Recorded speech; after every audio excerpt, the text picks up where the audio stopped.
Welcome to the Fantasy Fling DFS channel. What is going on? This is Fantasy Fling with your UFL Draftkings first look. Let's go ahead and jump right into the Vegas lines.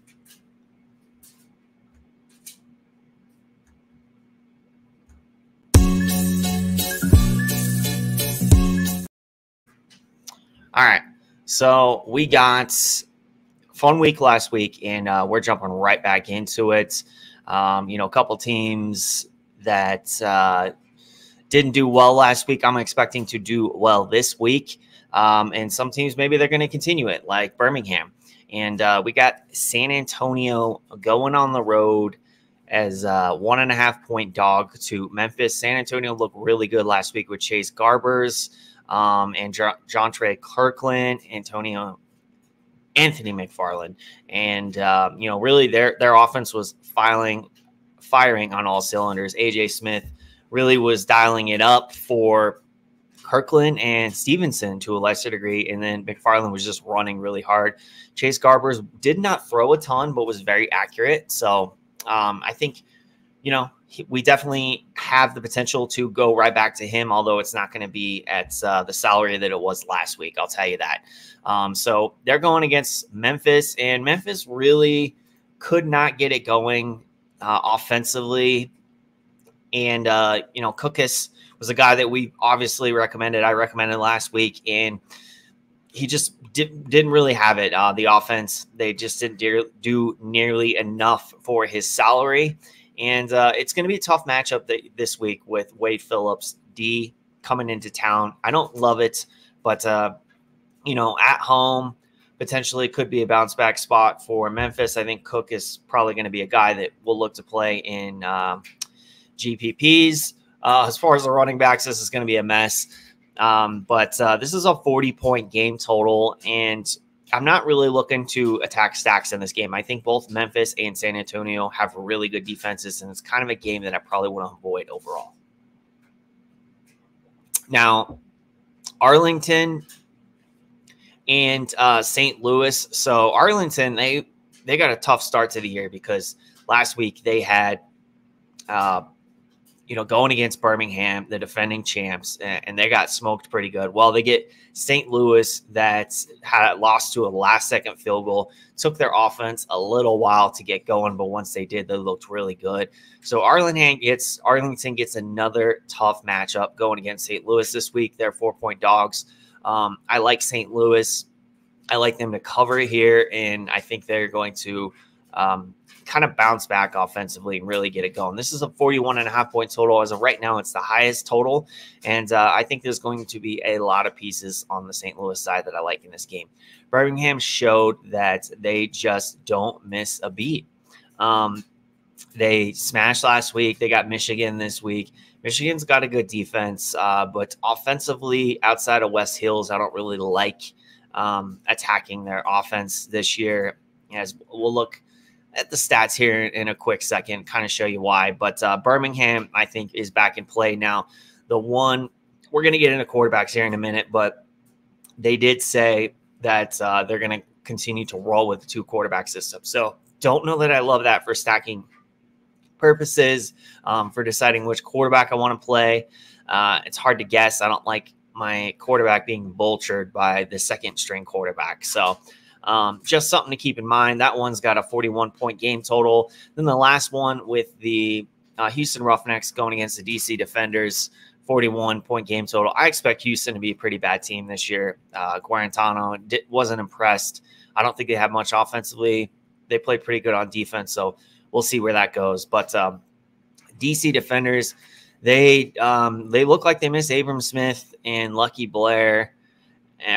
Jackson and Chris Blair this past week. And Tiamu, that's the most we've seen him pass. I think he had over 45 attempts. We haven't seen that since last year, where he averaged I believe it was 23 attempts a game. So really crazy, but I do expect them to bounce back here at home. 5-point favorites. And I think we'll be looking to play some Tiamu stacks this week. So that said, let's go ahead and jump into quarterbacks. All right. So going to go to the quarterback pool over here. And of course, we're going to just enter into any of these. So let's go to the classic. We kind of get the quarterback pool. Now, as far as the quarterbacks, want to kind of show you the spreadsheet here, just see what we saw last week. So there were a couple of guys that really stood out from an attempt standpoint, and that's kind of something that we're going to want to target. So like the EJ Perry's of the world, he had a great week last week, but he only had 12 completions, 50% of his completions, 0 touchdowns, 2 interceptions. So if you're just looking at the scoreboard and you see he scored 20 DK points, that's great and all. But can we predict that he's going to have 6 rushing attempts for 2 touchdowns every week? And that's going to, yield him 12 points right there and, be pretty easy to hit 20 DK points. No, that's going to be hard to predict. So, that's not something I'm really looking to chase with EJ Perry. That's going to be a fade for me. Chase Garbers, he didn't have many attempts at all. 15 attempts, or I think this is actually backwards. He had 19 attempts, 15 completions, but 158 yards, 2 touchdowns. So still wasn't throwing a ton, but was very efficient. He did look really good. I think with the playmakers that they have, with the offensive coordinator, he's a guy that, we'll probably want to get some exposure to every week. But will he be the top dog for me going against Memphis? No, I don't think so. So, I'm going to go look for guys that I think are in pretty good matchups and I know are going to be slinging it all over the field. So like AJ McCarron, 37 attempts. They throw the ball a lot because of the plethora of pass catchers that they have. Hakeem Butler, Aitman, Butler didn't get it going last week, but Aitman was the guy. Shepard, Blake Jackson was involved. So they and Sutherland, they have a lot of options in the passing game. So over 200 yards. He did get 2 touchdowns, and only 17 DK points.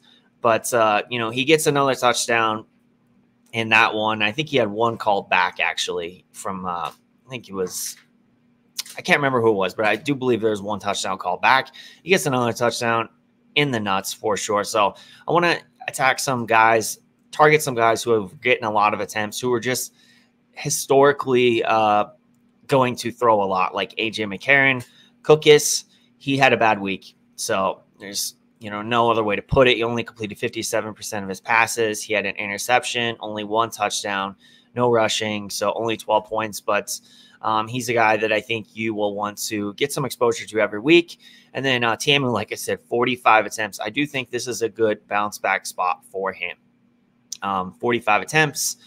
He had 230 yards, just no touchdowns. He did have 1 call back. Didn't really rush at all. That's not something we're used to seeing from him. So it's kind of a little concerning, and we're going to have to keep an eye on that. But as far as the quarterbacks, let's kind of go ahead and look at the salary. Like I said, AJ McCarron, he is the top guy, and they're going against Arlington this week. So I do think this is a good bounce back spot for Arlington. They gave up 27 points last week to Birmingham. They could certainly be beat in the secondary. So I like AJ McCarron this week, going back to him at 10.5. Now, the great thing is he's a little bit of a discount, so we'll just go ahead. We're going to plug him in there. From last week, he was 11,000. Well, now he's 10.5, so pretty good. But as far as the other quarterbacks, Matt Corral, I like him. I think he looked good. I think we saw a lot of talent. A little rusty at first, but I think he still played very well. But he got pulled a little bit, and they said this could be a 2 QB system. And then we saw Adrian Martinez come in, and the only reason that he got pulled as quick as he did was he hurt his knee. So Corral came right back in. So that's a little concerning for me. I think I'll have some Corral. But Michigan's a pretty tough defense, that Mike Nolan defense. And given the 2 QB system, I'm not going to have a ton of him. So Chase Garbers, I like Garbers again here is a GPP play. McCarron is going to be kind of an all play for me. So, when I do my cheat sheet over at DFS Army, McCarron is going to be a guy that, I would play GPPs. I'd play him in cash games. Garbers, given the tougher matchup, given just the low volume, passing volume, and just being really efficient with that, I do think he probably comes a little bit more risk now that he's up to 10K. So he'd be a GPP play. I like Tiamu as the GPP play, bouncing back against Houston. I don't think their defense is going to be as good as what we saw last week. I think, Tiamu should have some opportunities to be able to score some points and to bounce back here. And of course, Vegas thinks so as their 4-point favorites at home. Now, Cookus would kind of be the last guy that I'm considering. I don't like EJ Perry. It wasn't enough passing for me.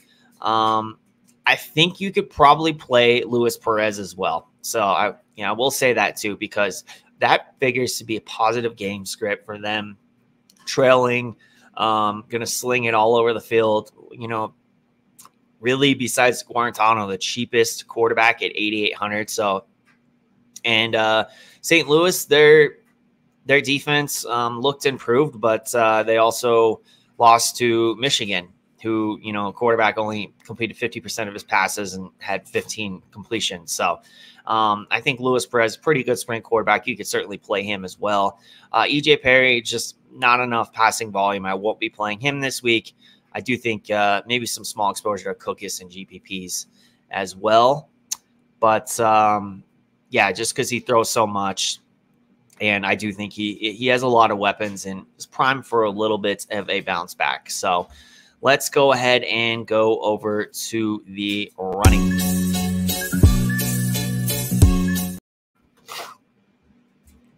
All right. Now, as far as running back, it was pretty ugly. And I'm going to show you here in my spreadsheet. It was pretty ugly for most of the running backs.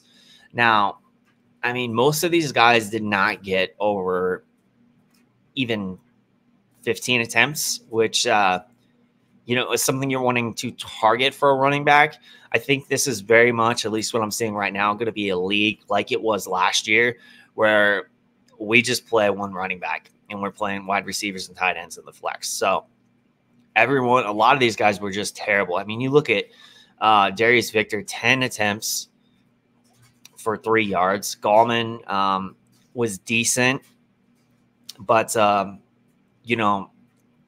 not great. I expected more from a guy who came from the NFL. De'Veon Smith, 7 attempts for 17 yards. Letty Brown is a guy that I'd be more interested in. He looks better every time he hits the ball. So Letty Brown is a cheap play this week. I could see them giving De'Veon Smith the ball a couple times, and if he just runs in the back of his teammates like we've seen from him so much, to just start giving Letty Brown more carries. And it was a complete timeshare last week after early. So I like that. But yeah, some of these guys were just not good. 10 carries, 13 yards. Wes Hills looked great. 11 carries, 85 yards. And I think it was probably a better matchup than it was last week for him. More positive game script.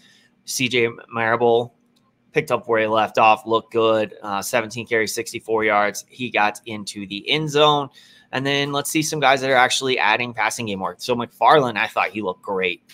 He might be the top play. 9 attempts, 47 yards, 5.2 yards per carry. He added a reception for 28 yards and a touchdown in the receiving game. Ricky Pearson is a guy that I think we could play just because of his receiving ability.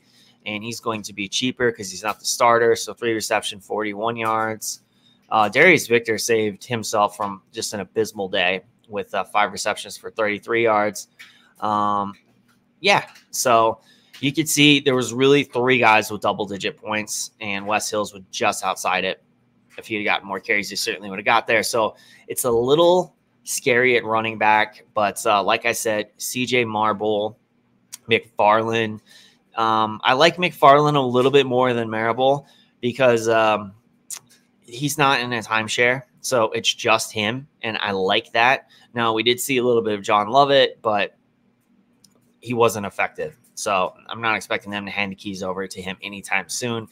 Wes Hills did look really good. I think we go back to him. I expect, oh gosh, he's actually playing Birmingham this week, so it's not going to be a positive game script. But Wes Hills would be, pretty confident GPP play for me. As we saw, he averaged 7.5 yards per carry last week. And I'm surprised they didn't throw to him more. I expect that to happen a little bit more, but I think maybe it's just because EJ Perry's not that kind of guy. Now, Marable, it was kind of concerning just seeing Ricky Pearson get a lot of the receptions, but he ended up still finishing with a good day and ran really well. We didn't get Mark Thompson last week. We got TJ Pledger and Tyon Evans, who were absolutely terrible. So I'm really hoping we get some Mark Thompson this week. That would change things a lot. He would be my top play. But I would, any of these top 4 guys, I am definitely interested in playing. Hills, McFarland, Thompson, and Marable. Cameron Harris did not look good, was not impressed. The couple of guys that I would look for value plays for my expensive quarterback stacks where it's hard to afford, an 8K running back would be Ricky Pearson Jr. because of his receiving work, and also Letty Brown, who, if I remember, Letty Brown, he did get 1 reception as well. So, and, he looked good running the ball, but for the sake of this, let's say Mark Thompson doesn't play. Let's just go ahead and plug in McFarland there. And let's finish up with the pass. Okay. So pass catchers was where you lost your money this past week because it was very interesting. And I'll just say this. Don't put entirely too much stock into what you see in week 1. Now, I went back and watched the San Antonio's game because one of the guys that I recommended was Cody Latimer because he was so great last year. Really, for a couple years, he's been really good in spring football. And I went back and rewatched that because it seemed like he wasn't involved at all. Well, he really wasn't, because most of the time his first look was Kirkland or Stevenson, and they both were open a lot. However, it doesn't mean that Latimer wasn't out there running routes. Let's take a look at the wide receivers here. Latimer, I'm going to go way down because it was a bad game for him. But, and actually, this is going to be the tight end one. But he's actually a wide receiver, but for some reason, they label as a tight end, but he ran 90% of the routes. So he only got 1 target for 7 yards, unfortunately, and, was a complete dud. But that said, I watched the game and there were 2 times where he was wide open down the seam and Garbers just didn't see him because he wasn't his first look. And Garbers seems to be very much a first look wide receiver or quarterback rather, throwing his wide receivers. And one time, Latimer was like waving his hands like wide open in the middle of the field. So I think if it's a guy that he has chemistry with, like a Dormady, if Dormady had gotten a start, Latimer probably has a good game. But just in this situation, it was bad. And I think you are going to get some good games from Latimer this year, but it's going to be more boom or bust. He's not going to be an every week play, at least with the current quarterback and Kirkland being in that offense. So Kirkland is a guy that's absolutely smashed last week, and he is a guy we're going to want to play every week. 9 targets, 8 receptions, 61 yards, touchdown. He finished with 19 DK points. He's just always open, and he's the first look, and they're going to scheme him open. He should have had 2 touchdowns. Actually, 1 was called back. So Kirkland is going to be a core play for me. Jonathan Adams, let's go ahead and take a look at some of these other wide receivers. Now, Jonathan Adams, I think, could have, like I said last week, he's kind of a boom or bust play because he's more of a big play guy. But the receptions were there. He ran 89% of the routes, 5 targets. He had 49 yards. So finished with, 8.9. But if he gets a touchdown, it's obviously a good week. He's a guy I think you could go back to, of course. Kiki Cootie, he had a touchdown called back last week. Could have been a good week for him. Blake Jackson, he was more involved than I thought, so loved seeing that from him. Darius Shepard, I could certainly see going back to him. He had 8 targets, 5 receptions, 34 yards. So he's kind of a safety blanket for AJ McCarron. And, where he's priced, I think that's certainly appropriate at $7K. You're not like paying all the way up for Hakeem Butler, who is going to, crash your lineups. Now, while we're on Hakeem Butler, I do think that was just kind of a down week for him. He's 8,600. It would have been nice if we'd gotten a discount. He's a guy that I think I'm playing in AJ McCarron stacks, but that's probably pretty much it. Not going to play him a whole lot outside of AJ McCarron stacks, but in AJ McCarron stacks, I am going to be playing him. I'm a little concerned. He plays a lot out of the slot. He did last year. I was kind of surprised by that. And now when Jakar Pearson comes back, that guy plays 99% of the time in the slot, and he's incredible at it. So I think we're going to see more down weeks from Butler this year, but we'll see how that all shapes out. Of course, other wide receivers, we obviously need some mid-range guys. I do like Stevenson. He was a guy, just kind of first look I would plug in here. Stevenson got a lot of targets. He was the other guy that they really were looking at in San Antonio. So yeah, he got 6 targets, 5 receptions, 40 yards, no touchdowns, but 9.9 points. And at his 6,800 salary, I certainly like that. Aitman was pretty involved. I'm not sure, what to make of that. As far as, if that's going to continue each and every week. They have a lot of weapons. I got to think if Butler is more involved and Aitman's not having a good game. So just keep that in mind. And then as far as the tight ends, let's kind of maybe add a tight end here. Let's go defense. I like the Brahmas again. I think they could be a good play at 4,000. And then let's see if we have like a $4,500 play here. Just kind of a first look lineup that I would roll with.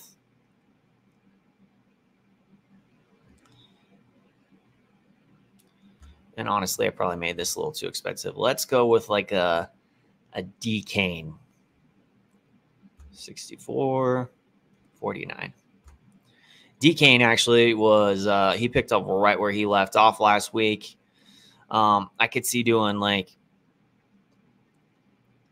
an AJ McCarron and Shepard stack with a Tyler Vaughn's bring back. Who Tyler Vaughn's was a guy who, did do a lot last week, but had a great 2023 campaign.